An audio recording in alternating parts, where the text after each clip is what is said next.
ఇప్పుడు భయంకరమైన నరఘోష, నరదిష్టి ఇలా అంటుంటారు కదా, వాటికి ఏమైనా ఇమీడియట్ గా అంటే తొందరగా విముక్తి పొందాలంటే ఏ పరిహారం చేయొచ్చు? నరపీడలు, నరఘోషలు ఇవన్నీ ఉన్నాయి కదా. ఇప్పుడు మనకి ఆదివారం అమావాస్య పరమ పవిత్రమైన రోజు ఒకటి వచ్చిందని మనం చెప్పుకుంటాం.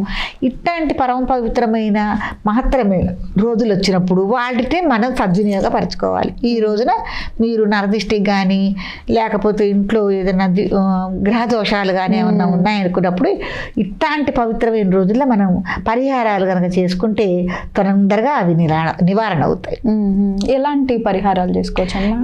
ఎటువంటి పరిహారాలు చేసుకోవాలి అంటే, ఏదైనా దిష్టి తీసిన మనకి గుమ్మడికాయ ఉంటుంది కదమ్మా, పూజ చేసుకుని యథావిధిగా ఆ గుమ్మడికాయని మనం కట్టుకోవటం వల్ల పరిహారం అవుతుంది. అలాగే మంచిగా గుల్ల సాంబ్రాణి అని ఉంటుంది, గుల్ల సాంబ్రాణి ఆ సాంబ్రాణిని తీసుకుని ఎర్రనిగా నిప్పులు తయారు చేసుకుని ఇల్లు మొత్తం పారేలాగా దిష్టి మంత్రాన్ని చదువుకుంటూ మీరు గనక పొగ వేసుకుంటే ఉభయ సంధ్యల్లోనూ ఏదన్నా మీకు ఇంట్లో గ్రహ దోషాలు ఉంటే అవి బయటికి పారిపోతాయి, ఉండవు.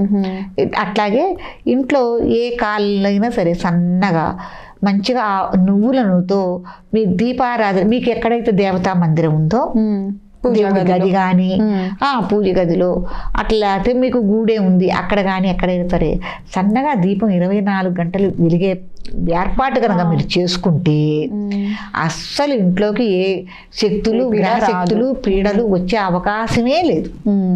దీపం అలా నిత్యం వెలుగుతూ ఉంటే చాలా మంచిది. ఒకవేళ అట్ట చేయలేకపోయినా ఉదయం సాయంత్రం చక్కగా దీపం పెట్టుకోవటం, అగరత్తులు వెలిగించుకోవటం, ఇంత మీకు తోచింది ఏదో కత్తపటి బెల్లమో ఏదో ఒకటి స్వామివారికి నైవేద్యం పెట్టుకోవటం, స్వామివారిని ధ్యానించుకోవటం వల్ల ఎటువంటి గ్రహ పీడలు ఉండవమ్మా.